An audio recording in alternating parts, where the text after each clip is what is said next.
Welcome to Polaris by AnyRoad. We're a couple more people are coming in. Thank you all so much for coming. I'm Daniel Yaffe. I'm the Chief Operating Officer at AnyRoad. A couple housekeeping items before we get started. First of all, Q&A. Please, as we speak with Karen, if you have questions, I know a lot of you submitted questions ahead of time, but please share them in the chat. I'll get those and try to weave them into our conversation together. Audio, you can configure it in the bottom left of your Zoom screen. Please tweet it at us at AnyRoad or hashtag Polaris by AnyRoad. And then we are recording. We'll share the slides and the recording afterwards if you want to go back or share it with other people at the company. All right. Briefly, for those of you who are less familiar, founded in 2012, we're an experiential data platform for brands to scale and optimize customer experiences that change behavior. Companies like Anheuser-Busch, Michaels, H-E-B Grocery, and Dick's Sporting Goods all count on AnyRoad for everything experiential, from activations, appointments, to tours and classes. If your brand is investing in experiential, please check out our website at anyroad.com or reach out to talk to us. Our guest today is Karen Katz, the former CEO of Neiman Marcus Group and on the board of several exciting companies. Welcome, Karen. Thank you, Daniel, for having me. I'm excited to be here, and to everybody joining, thank you for joining. Awesome. We'd love to start off just hearing a little bit more about your journey becoming the CEO of Neiman Marcus, how you got there, what that was like, and then we can dive in a little bit deeper as well. Okay, great.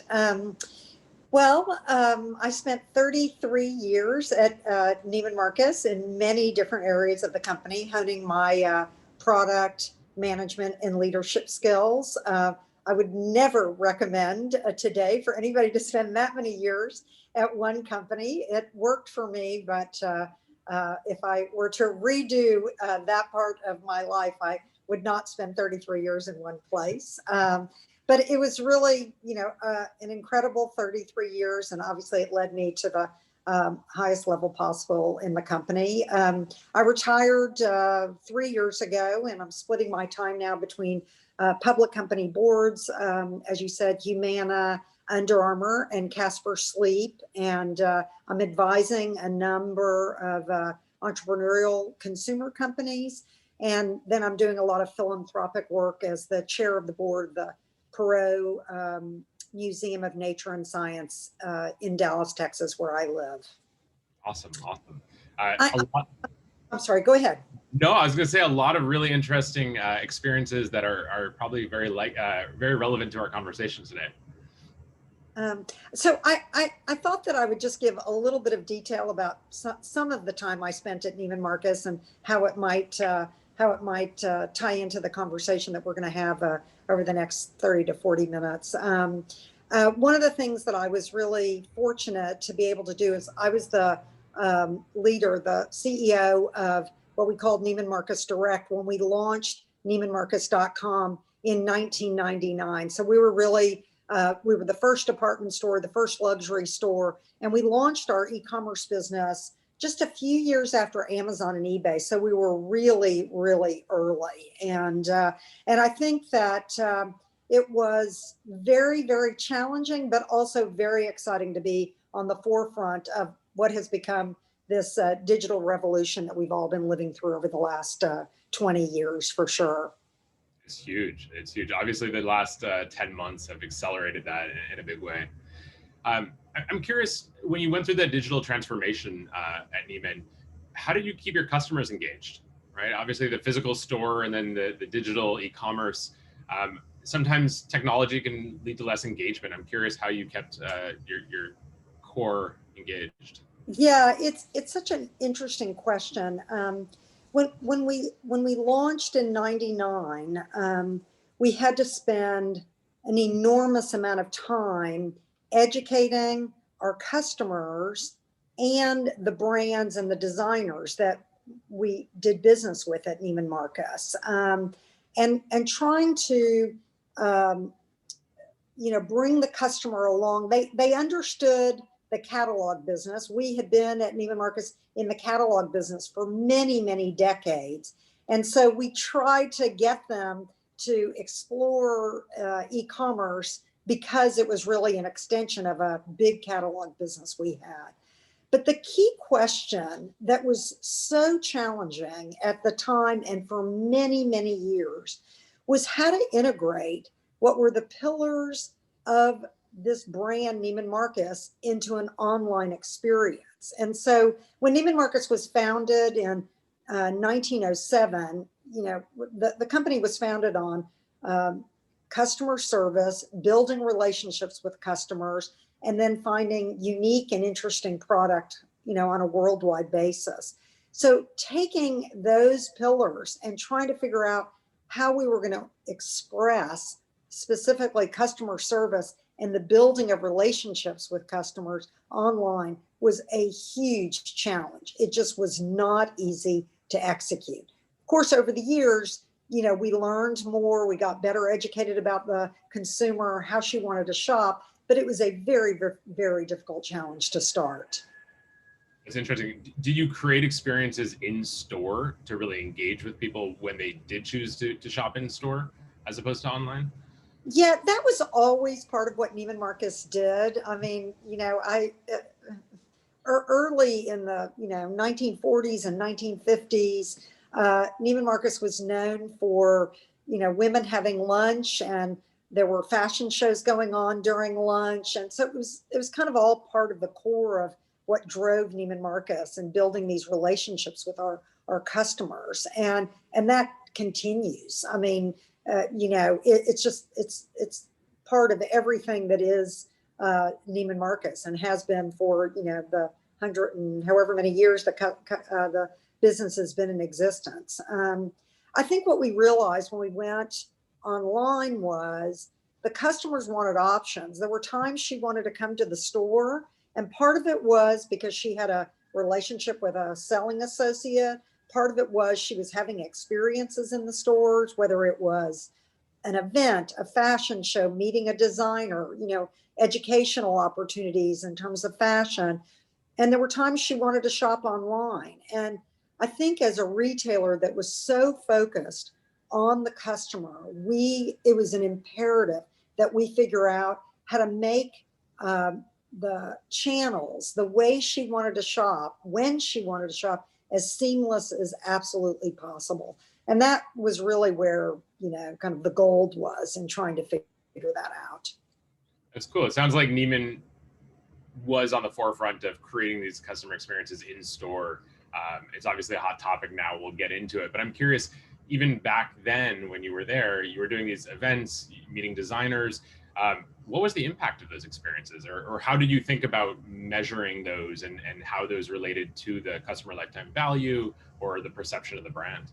Yeah, I think it was pretty rudimentary. We could have used something like AnyRoads, because I think of course we tracked how many customers attended, what they bought that day, and the days kind of surrounding the event, and it was rudimentary ROIs. And so really trying to understand customer engagement was difficult. And in fact, I think it's still difficult, even though now, and we'll talk about this, hopefully later, with the amount of data that everybody has on the customer, it's trying to figure out how to take all that data and really truly understand how is the customer engaged with your brand. And I think it's really important if you're going to strike this high note of retention and loyalty with your consumers. Totally. No, that resonates a lot. We have a framework at AnyRoad where we talk about one-dimensional metrics and three-dimensional metrics. And one-dimensional metrics are these: how many people engaged, right? Who is there for this experience? And then three-dimensional is that impact metric, which is how did it impact their customer lifetime value, or maybe even their brand perception, right? If they're new to Neiman Marcus, they've never been there. What is the long-term effect of that? Super interesting. So over the last 10 months, e-commerce has taken this giant leap. People say that it was 10 years distilled into 10 months, fortunately for the industry, unfortunately for COVID and the impacts that it's had. I'm I'm curious to hear what some digital transformation retailers should be doing or thinking about in this time, when this is a unique opportunity, and now a lot of brands are also thinking about getting back into store. Curious what you're seeing, and maybe some relevant stories from the boards that you're on as well. Yeah, yeah. So I guess I kind of think about this, and this is just one woman's opinion, so take it for what it's worth. I guess I think about it kind of in four themes.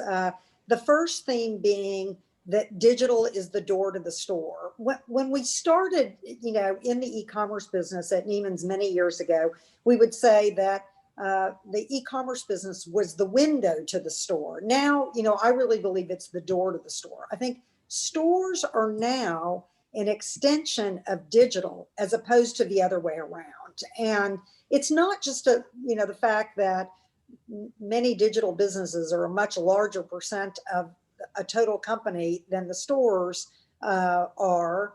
But it's really how the customer enters the brand. And so I think thinking about digital first is just critical. And this is something at Neiman's we've been talking about for many, many years prior to, me retiring from the company, because we saw that, this was coming. And as you said, it just got accelerated during COVID. And I think that, this digital is the door to the store includes everything that, we've talked about with omni-channel, with, making sure that the technology allows the consumer a frictionless shopping experience, buy online, pick up in store, curbside, pickup, any of those kinds of things. It's all about engaging with the customer the way she wants to be engaged and reducing her stress and the friction in her shopping experience. So that's one thing. It's self-obvious, I think. I think the second theme I would say is the importance of data. And I said this a little bit earlier. Every retailer has vast amounts of data to be used, whether it's all their online data, their social data, their loyalty programs. And the retailers who learn how to use this data and then create more innovative and unique product to go along with the data in terms of what the customer is looking for and the retail experiences, both online and offline, I think they're the retailers that are going to win. We've been talking about personalization for a long, long time, and how to use the data to make these more personalized experiences. Again, both on and offline. And now's the time. You've got to figure out how to do it. And I think it's one of the biggest opportunities retailers have. The third theme is what I would call live streaming is the new mobile. We spent a number of years talking about how mobile was going to overtake, the traffic of, PCs and those kinds of things. And in fact, it has. I heard a stat recently that, the traffic to people's website is 90% from their smartphones now. And so how do you take that to the next place? And I think it's live streaming. And I think that if people can figure out how to use live streaming correctly, it can be huge. And again, just to your point about AnyRoad, it's got to be measured in, as you said, kind of a three-dimensional way as opposed to a single way. So live streaming is mobile. And then the last thing on these things is sustainability. And I think about sustainability as both social sustainability, which are things like diversity, equity, inclusion, and then environmental sustainability, which are, the supply chain, how things are made, all of the things that go into what you would think of in terms of environmental sustainability. So those are four themes that I think as people are going through these transformations that I believe they should be considering in their strategies. That's great. No, I think that's a great structure. I have a question, and there's a question that came in just now as well. My question is, you're on the board of Casper. Casper, generally is a digital first company. Do you think this is flipped around for some brands where maybe the digital or the store is the door to digital for brands that were digital first and then expanded to have a physical footprint? Yeah, I don't. I guess I think of Casper and as it's a digital first company. It started, it disrupted a big industry by creating a mattress in a box through direct to consumer. Who would have thought we would have been buying a mattress in a box delivered to our, front door. And I think the stores will provide a different kind of experience and education for Casper than the website does. But I think it all starts with the door of the brand is Casper.com. That's my opinion. You could Yeah, ask yeah, yeah. Philip. No, it's interesting. Yeah, see what It's really he thinks. I'm sorry, say it again. No, that's super interesting. I mean, Yeah. it totally makes sense. So Christine Rich here is chiming in. If you can expand a little bit more about what do you mean by live streaming? What are you seeing retailers doing? Who's doing it well? Yeah, no, I think it's a really good question. So, I'll start from a perspective being, probably double the age of many people on the call. When the kinds of experiences when I started at Neiman's, we were having in the stores were, they started with fine dining experiences in the restaurants that Neiman Marcus has. And then, as I said, it extended to fashion shows and special events and meeting with designers. A big day out for a customer was having her makeup done in the beauty department and then going, to the floor to be swept into a fitting room to start shopping for a special event or something like that.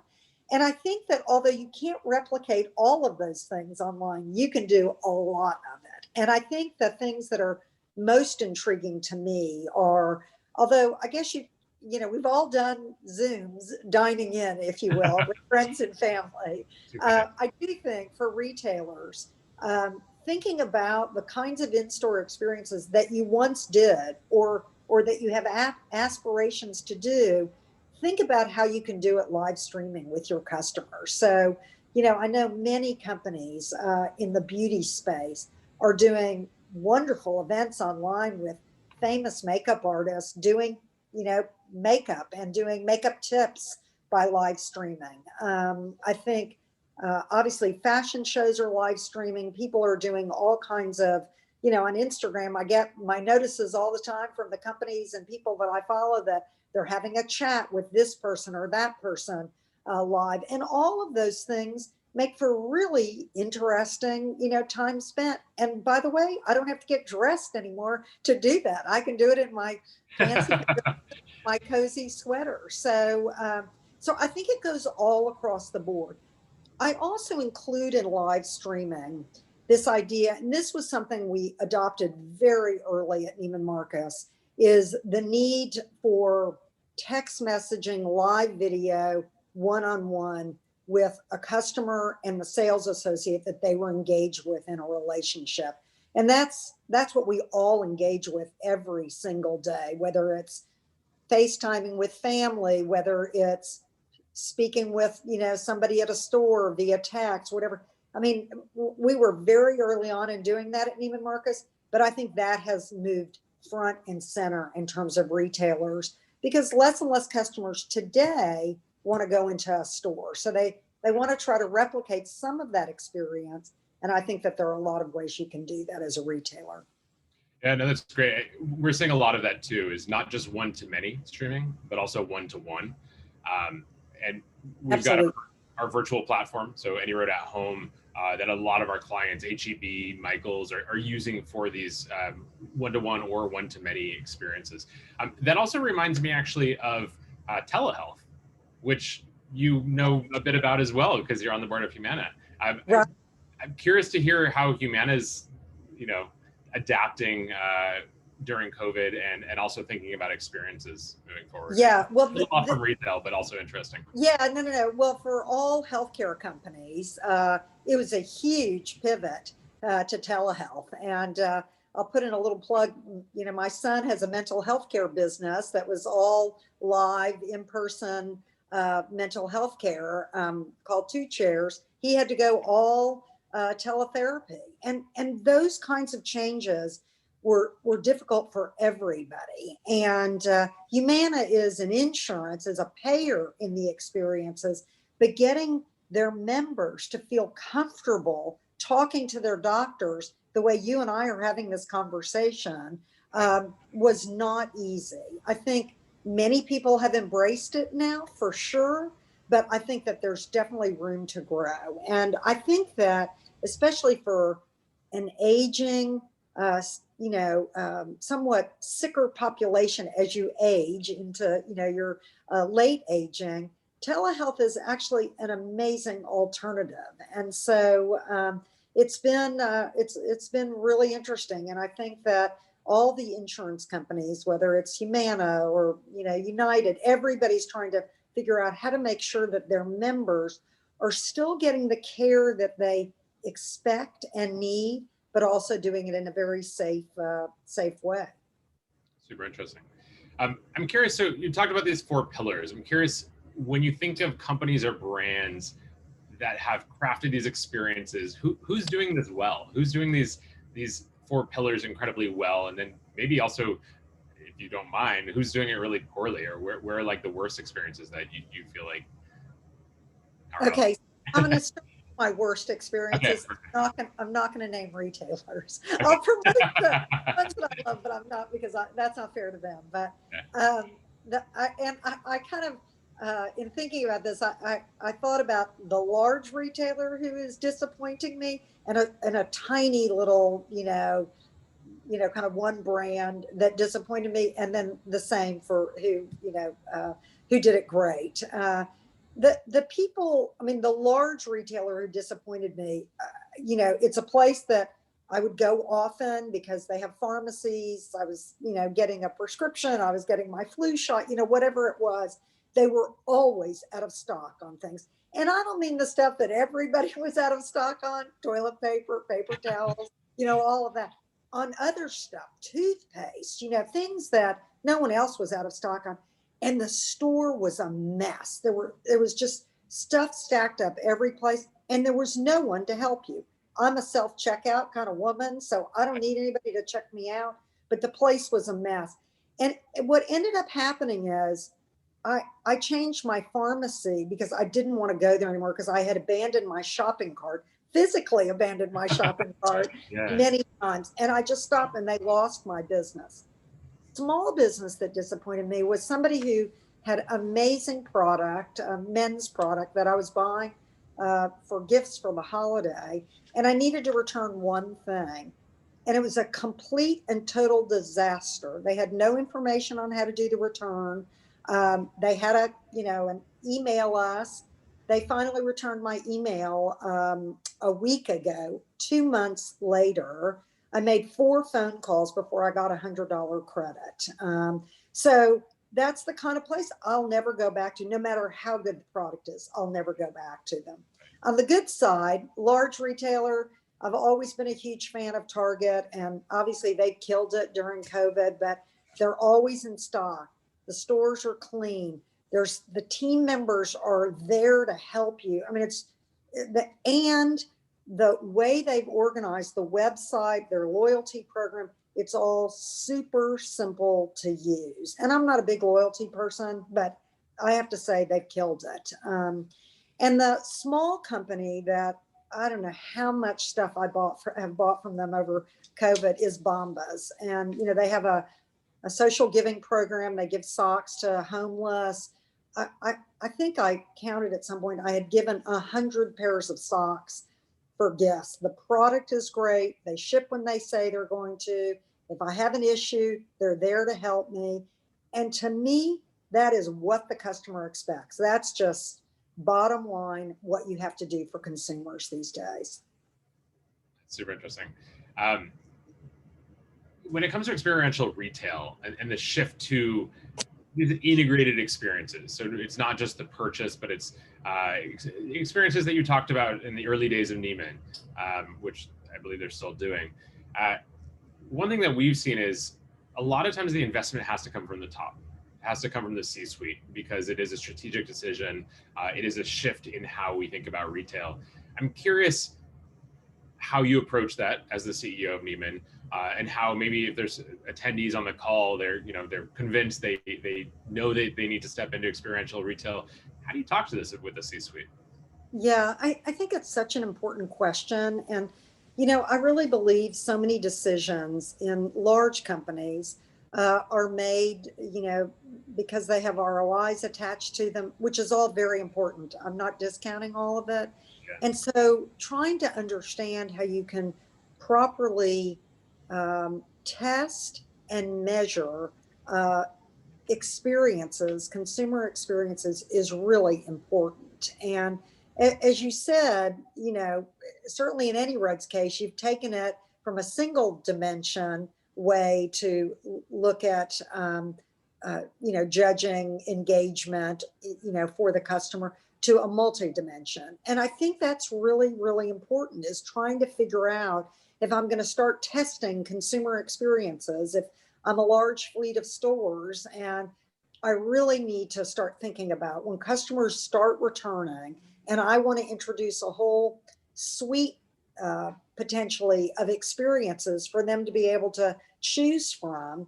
How am I going to prove to my boss and my boss's boss exactly that these are paying off? And I think that that's really the key. And as a CEO, if I'm going to think differently about things, I'm going to have to go with people in my organization that are passionate about certain things and fly with them a little bit, but also have expectations that they're going to be able to measure it in more than a single dimension. But these kinds of things, the customers are going to want these kinds of experiences. I think they're engaging in them online. And when things, open up, I do think they want to be part of a community, and we've all been isolated. So it's really, we as retailers, how do we create some of that community for our consumers when it's time and ready for them to come back, and then be able to measure it to understand what we should go forward with. Totally. I'm going to ask you in a second about, some predictions, the short term and the long term comeback of retail. But that does remind me, we always talk about social media marketing was experimental for a long time. Exactly. Right? Brands would dip their toes in the water, and this probably happened while you were at Neiman, and you'd experiment and try it out. And it wasn't until there was an ecosystem of how to measure it, a common vernacular, did brands actually pour budgets into it and invest deeply in it. So we see the same thing with experiential right now. Yeah, no, I think that's right. And I think, for the first few years of social media, I will tell you, I don't know how many conferences I was at, people I talked to, it was like, that is never going to pay off for people. And, I think it was on the edge of things. And I think experiences are not on the edge, trying to figure out how to make those experiences something that can be measurable so that people put more money towards them is really on the edge, I think. 100%. So focusing in and honing in on the future of retail experiences, we're, by some measures, in like the peak of COVID right now. A lot of retailers are either closed or some are doing appointment shopping. And yet some stocks, I think Macy's stock was up like 10% today. There's a lot of excitement about what retail can become. I'm curious, first, in the first like 6 months, 9 months, just coming out of COVID, where do those retailers pick up? And then also, what does the next 5 years look like? Well, I don't have a crystal ball, and I don't talk about 5. That's a long time. Especially in retailing, it's a long time. So, I do think that there's key trends that emerged during COVID that were somewhat, there already, but they really blossomed during COVID, that I think will remain on everyone's radar. And I think that they are places that retailers can build experiences around. I think that, whatever you want to call the consumer, I'll call her a mindful consumer. Health, wellness, home, all of those kinds of businesses, that was already emerging as an important part of the consumer landscape, but it blossomed during COVID. And I think that people are spending time at home. And so how do you, build experiences around things that they can learn about, their health, their wellness, all of those kinds of things? I think it's going to be a continuing theme. I think the theme around do it yourself, and I don't know, every TikTok, every Instagram is somebody else posting stuff that they've made, they've done, and retailers, especially those that do it yourself can be, I mean, this is a place that, I know they could build amazing experiences around, whether it's beauty, do it yourself, home, do it yourself, cooking. I mean, any kind of hobbies. I mean, I think there are lots of things that retailers can build experiences around that. And I do think that casualization is going to continue. That is not going to change. It's been a trend for a long time. It just, and I'm not even sure it blossomed during COVID. It just took over. I mean, and so trying to figure out as a retailer, if you're in those kinds of businesses, how do you try to differentiate yourself from in a casual product way or experience way that gets the customer to come to you as opposed to one of your competitors? I do think in the near term, smaller, more intimate, more targeted in-person experiences will become the norm. And whether that's one-on-one or, I'm going to bring myself and my girlfriends, we've all been vaccinated, so we're going to come to the store together for some, small bespoke event for us. I think retailers can do that very quickly. It doesn't take a lot of manpower, takes less money, those kinds of things. We talked about live streaming. And as I said, I think people are going to want connections. And so I think retailers have to start thinking what the world's going to be like. Maybe it's in the fall, maybe it's next year, but what those experiences are going to look like. No predictions of 5 years from today. Sorry. Fair. Who knows what it's going to look like? No, that's great. I appreciate the advice in there as well. That was one of the follow-up questions. We're at the bottom of the hour, so I'm going to jump into some questions from attendees. There are a bunch that were pre-submitted. If you do have questions, feel free to chat them in as well, and we'll try to get to them. This one's from Candace. Curious what you see on the philanthropic side. How are philanthropic and social justice initiatives happening, both on a corporate level, and then I know that you've done some philanthropy and that's a part of your life now as well. Just curious what you're seeing out there and how experiences play into that. Yeah. Well, I do think, I mean, obviously I'm not operating a company anymore, so I can't specifically talk about a company and, kind of what strategies are. But I will say that I think this idea of sustainability, as I describe it, social sustainability and environmental sustainability have skyrocketed in importance in the boardrooms of the boards that I sit on. And I think that the social sustainability includes diversity, equity, inclusion. And I think that a lot of that had been in the work pre-COVID. But I think that all of the Black Lives Matter, the social injustice movements that we saw come to kind of an apex during COVID, I think they have drastically influenced the speed at which things are taking place, which personally I think is a very, very positive move, and it needs to be embraced. On the environmental sustainable side, I think that's it's also very heavy lifting. It's about supply chain, manufacturing, how people are going to, produce product, ship product. There it is. I mean, this is all very complicated, but it's very complicated from a supply chain issue. And so that probably hasn't taken quite the leap forward that some of the social sustainability things have. But I think every boardroom in America is focused on these kinds of things today. I love this question. It just came in from Jerry Insco. What about the retail environment, the actual physical space? So will floor layouts be more open to allow more space for customers to not be right on top of each other? I'm going to add to that for experiences. So changing the layout of the store. If so, how will that affect SKU count? Will retailers focus on more curated products? I think this is a really, really interesting and super relevant question. Yeah. So I think there's people much smarter than myself who understand floor layout and how floors should be laid out relative to, trends. I do think that people have gotten so comfortable shopping online that store traffic I mean, I'm going to say in the next couple of years, we'll probably never reach kind of where it had been, and where it had been had been declining anyway. And so I think that the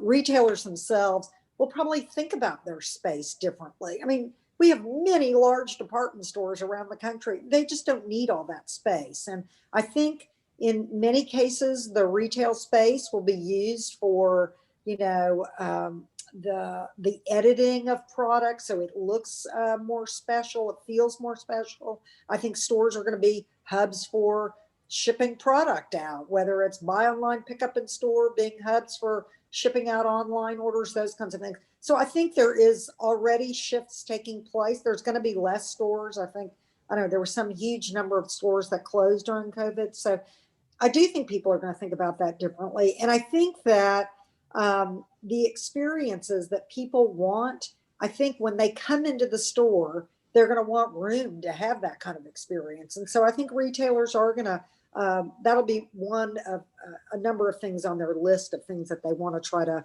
incorporate in the changes. Totally. No, I read an article, we can send it to everyone post, but about the square footage. A lot of stores are going to think, well, why do we have this store footage and what can we do with it? Especially when you can drive up to a lot of stores now and they'll throw stuff in the back of your car. You don't even have to step foot in. Right. So this is a good question from Caitlin Nair.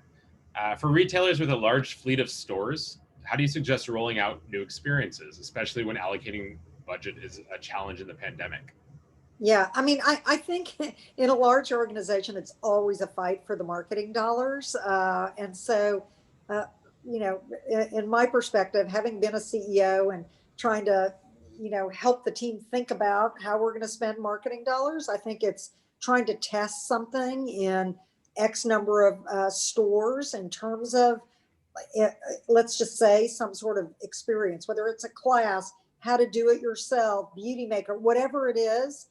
Test it in at least a cross section of your stores and do everything you can to have amazing measurements behind it. Again, it goes back to that conversation Daniel and I were having about one-dimensional measurements, how many people showed up, how much they bought, versus multi-dimensional. How do we judge whether the customer was engaged? Will they be loyal? Can we retain them? Those kinds of much harder. But I think if you have a full, robust view of that and can show the success or not of those tests, you'll get more money to do those kinds of things. I would if I was your CEO.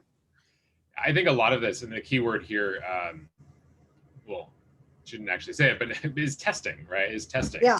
I think brands are now thinking about experiences to iterate them and see what works and what doesn't, as opposed to spending all the time building a product, an experience, and then launching it and hoping for the best. Yeah, I agree. Great. Let's see, we've got a couple minutes left. What are challenges? This is from Catherine. What are some major challenges retailers are facing when integrating digital channel with the physical channel?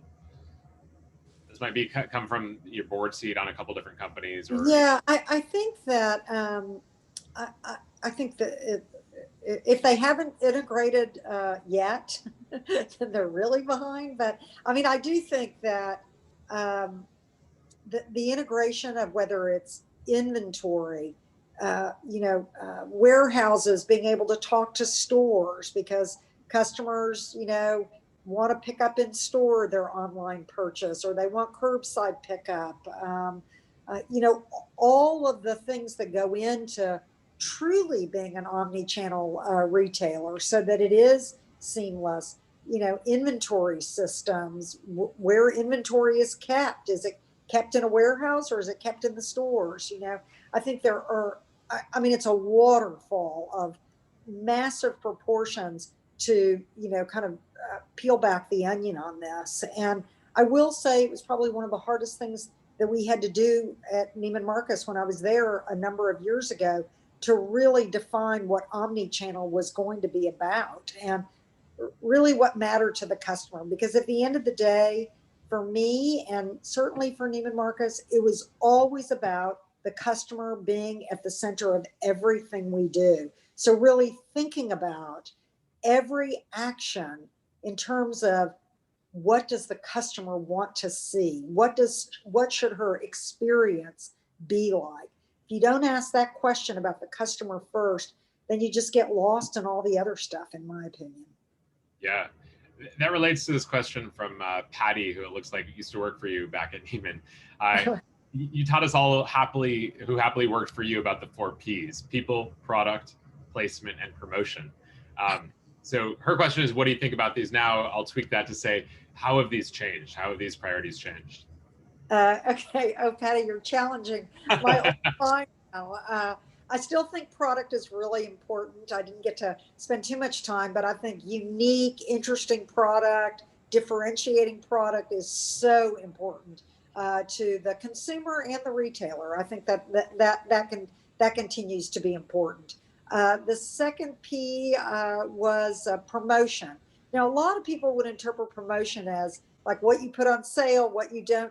For me, the P, just to fit into the P's that I had, was really about how you market the brand and the product. And so we've spent a lot of time talking about whether it's, on social, doing experiences, live streaming, any of that. That's all part of that P for promotion.